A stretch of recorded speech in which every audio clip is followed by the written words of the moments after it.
أعوذ بالله السميع العليم من الشيطان اللعين الرجيم بسم الله الرحمن الرحيم اللهم صل على محمد وآل محمد وعجل فرجهم. Indian મહાસાગરમાં આવેલું આ નાનું ટાપુ રેવિન્યોન, જેનું રાજધાની છે સેન્ટ ડેની, ત્યાંથી આ મસાઇલનો કાર્યક્રમ પ્રસારિત થઈ રહ્યું છે.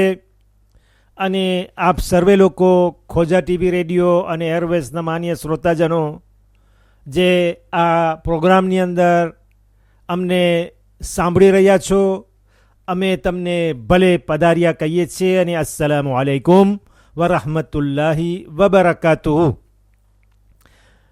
આજકાલ ઘણા એવા મેસેજ આઈફોન ઉપર, ટેલિફોન ઉપર અને ઈમેઇલ મારફતે ઘણા લોકોને આવતા હોય છે. ચારેકોર એ મેસેજ ફરતા હોય છે, આમ આવે છે, આમ જાય છે, પાછા આપણને આવતા હોય છે.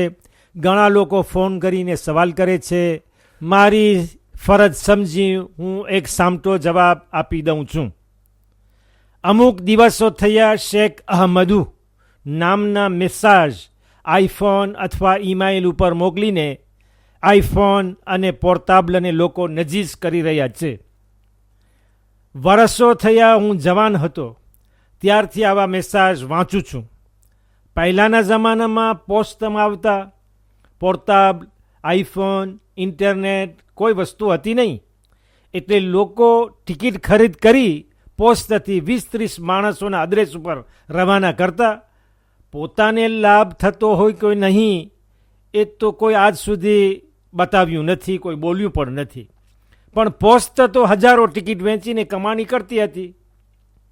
શેખ અહમદુ હજીણ જીવે છે, હજીણ મર્યો નથી. કદાચ હઝરત રસૂલ સલ્લલ્લાહુ અલૈહિ વસલ્લમ તેને આવા સપના જોવા માટે રાખી ગયા હોય અને એક જ જાતનું સપનું જુએ છે.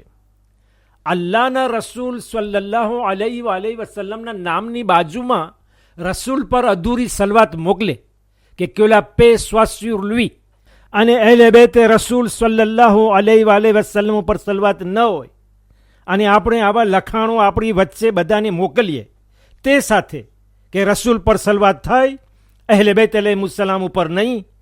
કારણ કે આપણે તો વાંચીએ છીએ કે ક્યોલા પે સ્વાસ્યુર લુઈ, પણ એના દેસાંદાઓ ઉપર, એની અહેલે બેત ઉપર, એની ફેમિલી ઉપર કોઈ સલવાત નહીં.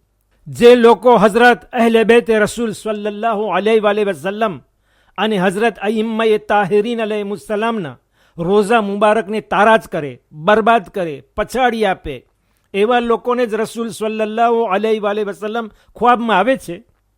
અગર અલ્લાહના રસૂલ તેને સપનામાં આવતા હોય તો નબીએ કરીમ પહેલે એ વાત કરત કે જાઓ જલ્દી મારી દીકરી ફાતિમા ઝહરા સલવાતુલ્લાહી વસલામુ અલૈહા ની કબ્ર મુબારક ઉપર એક મહાન રોઝો ચણાવો, જલ્દી કરો. અને તેમની ઔલાદ ઇમામે હસન, ઇમામે ઝૈનુલ આબેદીન, ઇમામે મોહમ્મદ બાકીર, ઇમામે જાફર સાદિક અલૈહિસ્સલામ ની કબ્ર ઉપર જલ્દી રોઝા બંધાવો. એ પ્રમાણે બીજી પાક મઝારા તો જન્નતુલ બકીમાં આમ ખંડેર પડી છે, જલ્દી એને સાફ કરી એના ઉપર રોઝાઓ બંધાવો, એના ઉપર તમે ઘુમ્મટ રાખો, એના ઉપર તમે રોશની કરો. મોકલનારો વાંચે છે કે પછી જેમ આવે છે તેમ મોકલી દે છે? ન વાંચે છે, ન સમજે છે, સવાબનું કામ છે કે ગુનાનું? આપણને કુરાન ઉપર અને હઝરત માસુમીનો અલૈહિસ્સલામના કલામ ઉપર ભરોસો નથી. આવા સપનાઓ ઉપર યકીન છે. તમે નહીં મોકલો તો બલ્લાઓ ઉતરશે, મોત આવશે, અક્સિદા થશે, બીમાર પડશો, અને મોકલશો તો બરકત થશે. પૈસામાં નાશો, પૈસાની રેલમ છેલમ હશે. જાણે મોત અને જિંદગી શેખ અહમદુના હાથમાં હોય, જાણે રોજીનો તે માલિક હોય, જાણે તકદીર અને નસીબ તેના કબજામાં હોય.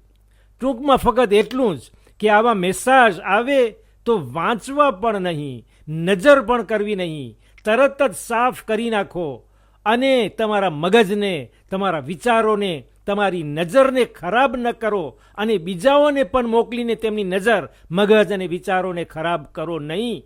અને તેની બદલીમાં કોઈ હદીસ બધાને મોકલો. એક માણસ તેના ઉપર અમલ કરશે તો તમને સવાબ ઉપર સવાબ મળતો રહેશે.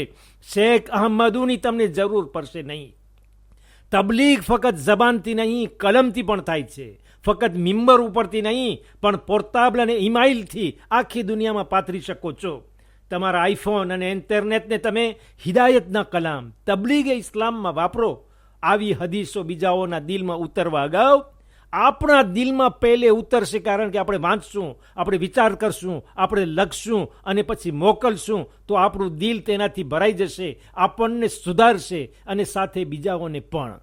અલ્લાહ આપણને સૌને તૌફીક સાલે અતા કરે અને આપણી જિંદગીને આપણે ઇસ્લામ માટે વકફ કરીએ. અલ્લાહ તમારી ખિદમતને કબૂલ કરે અને તમારી દુઆથી મારી ખિદમતને પણ કબૂલ કરે. બેહક્કે ફાતિમતા વ અબીહા વ બાલીહા વ બનીહા વ સિર અલ મુસ્તવદઅ ફીહા વલ્હમ્દુલિલ્લાહી રબ્બિલ આલમીન વ સલ્લલ્લાહુ અલા મુહમ્મદિન વ આલિહિ ત્વાહિરીન.